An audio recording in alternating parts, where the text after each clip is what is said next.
Olá, meus amigos, minhas amigas, eu sou o professor Lac, orgulhosamente estou aqui para ministrar mais uma videoaula para vocês desse nosso curso. Esse aqui é um curso de licitações. Esse aqui é um curso, é um propósito, é realmente para que você aprenda com profundidade. Professor, e os exercícios? Cara, como é uma lei recente, temos exercícios, mas não temos ainda na quantidade. O que acontece? Depois que eu terminar o curso, eu vou cadastrar aí centenas e centenas de exercícios, aí. Eu vou estar cadastrando para vocês aí no banco de questões e várias listas de exercícios também, de licitação e contrato, tudo bem? Então vamos lá, estamos terminando aí a parte aí do capítulo 2, né, do título 2. Agora a gente vai falar de serviços em geral. Serviços em geral são consagrados no artigo 47 ao artigo 50, né? Professor, só para situar, cara, papo reto, cara, a lei de licitação, a nova lei de licitação, ela facilitou muito a vida de professor e, claro, com certeza também facilitou a vida do aluno e facilitou também a vida aí de quem é o operador da lei todos os dias, né? Então organizou, separou certinho, cara, né? Nós estamos estudando aqui, ó, das disposições setoriais. Na onde? Ó, fase preparatória. Então, na fase preparatória, quais são, né, as medidas necessárias para você realizar, tá? O próximo, você realizar aí uma licitação. Depois da fase preparatória, você vai fazer o quê? Vai ser o edital, tá? Vai ser o edital. Aí o edital, claro, considerando todos esses procedimentos aqui. Nós estudamos a subseção 1 das compras, ok? Subseção 2 das obras e serviços de engenharia. Agora, serviços em geral, né? Com certeza, né? A seção 1 é responsável, é o maior volume, né, de dinheiro e de atividades do setor de licitação são as compras. O segundo maior volume, com certeza, são obras e serviços, né, de engenharia. E o terceiro maior volume, dos serviços em geral. Até nisso, nessa organização, tá? Até nisso a organização aí, o legislador pensou, né? Então vamos embora, né? Subseção 3, dos serviços em geral. Há licitações de serviços, ó, serviços em geral, né? Aqui não está incluso as obras e serviços de engenharia, tá? Por quê, professor? Porque obras e serviços de engenharia, nós temos o quê? Nós temos aí uma subseção aí bem específica nesse sentido, tá? Vamos lá. Atenderão aos princípios. Primeiro princípio, padronização. E o segundo princípio do parcelamento. Opa! Para aí, professor.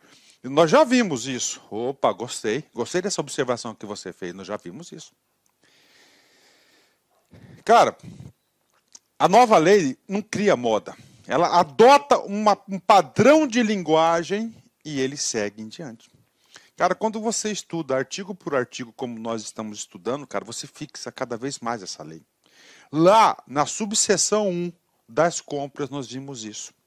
Nós vimos que as compras deverão atender 3 princípios. Olha só, o princípio do parcelamento, o princípio da padronização, o princípio do parcelamento e, finalmente, o princípio da responsabilidade fiscal.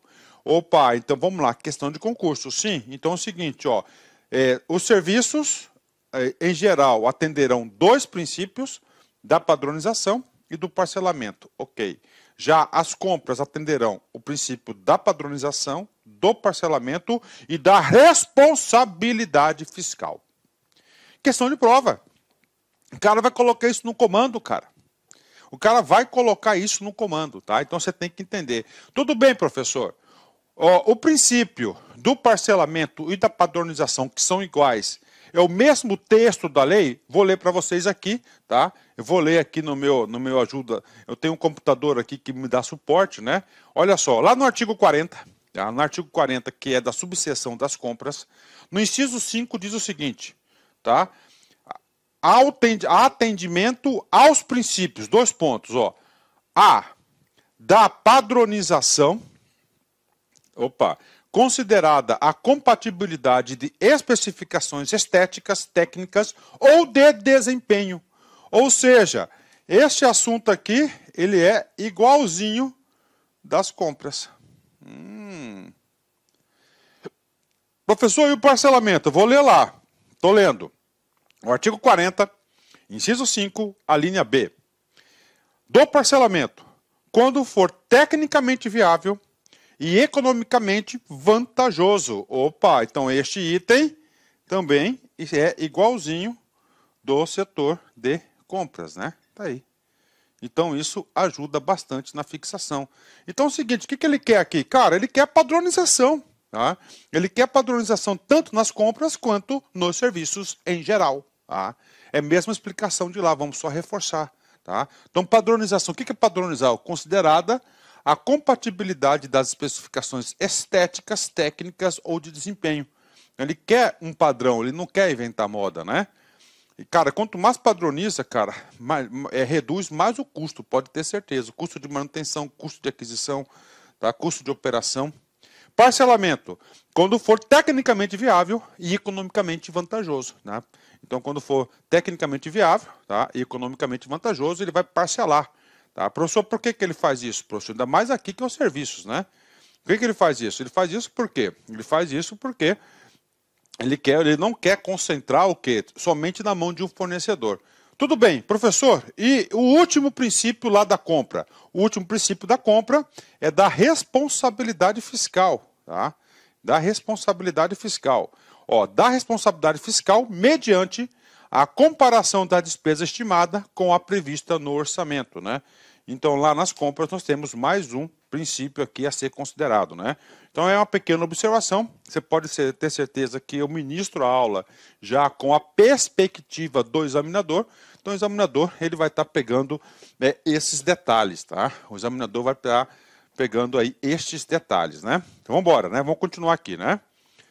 Parágrafo 1º. Na aplicação do princípio do parcelamento, deverão ser consideradas, né? Mesma coisa lá. Ó, parcelamento, a responsabilidade técnica, tá? Porque é um serviço também, né? O custo para a administração de vários contratos frente às vantagens de redução de custos com a divisão do objeto de itens. Tá? Você tem que analisar, né, o custo para a administração de vários contratos, né? Então, o que acontece? Ó, você vai administrar um contrato, é uma coisa. Agora, você vai ter um contrato, você vai administrar 10 contratos, é outra coisa. É mais custoso, é mais trabalhoso para a administração. Então, no parcelamento, né, você tem que considerar essas 3 variáveis. A responsabilidade técnica, o custo para a administração de vários contratos frente às vantagens da redução de custos, com a divisão do objeto de itens, e o dever de buscar a ampliação da competição e de evitar concentração do mercado, né? Então vamos lá, serviços em geral, estão contratando serviços, né? Então, o que acontece aqui nesse parcelamento? Você faz uma licitação, tá? Você faz uma licitação e lá você coloca 30 serviços, né? Aí ele fala o seguinte, olha, nessa licitação, tá? Cada um poderá fazer proposta para 5 itens. Pronto. Eu estou adotando o princípio do quê? Do parcelamento. Só que eu tenho que considerar, né? Oh, a administração pública consegue aí, né, administrar 6 contratos? Consegue, bacana, né? Fechou, né? Professor, por que, professor, que há uma redução de custos aqui nesse sentido? Há uma redução de custos porque cada fornecedor, ele vai o quê? Ele vai se especializar em um tipo de serviço, né? E também não dá bem a redução de custo do serviço, eu acredito aí, uma melhoria na prestação dos serviços, né? Com a divisão do objeto em itens, né? E outra coisa, né? O agente de licitação, né? O dever de buscar a ampliação da competição e de evitar concentração no mercado. Por isso que é o sistema de parcelamento, ó. O dever de buscar a ampliação da competição e evitar a concentração do mercado, né? Professor, agora eu quero materializar isso. A mesma explicação vai servir também para compras. Então vamos supor o seguinte, o órgão precisa, ó, de porteiro, de jardinagem, de limpeza, de segurança, agente de pátio, tá? Digitador, não sei o que, 30 cargos, beleza, né? Aí você pode pensar isso também lá na compras, né? Uma licitação lá de papel, toner, não sei o que, impressora, vai embora, beleza? Aqui o que ele faz aqui? Cara, então ele coloca lá o princípio do parcelamento. Para atendimento do princípio do parcelamento, cada licitante poderá, né, propor, né, fazer proposta ou contratar até 5 itens. Pronto. Então o que acontece com isso? Isso ele atende, né? Ele atende aqui, ó. Ele amplia a competição, né? Ele amplia a competição e ele evita a concentração de mercado e ele desenvolve as indústrias também. Uma pequena empresa, ele passa a desenvolver isso que está de acordo, está 100% com os princípios do quê? Com os princípios da licitação. Tá? Com os princípios da licitação. Parágrafo 2º. Cara, você vai sair depois desse curso aqui, cara, um ninja. Você não vai errar uma questão de concurso.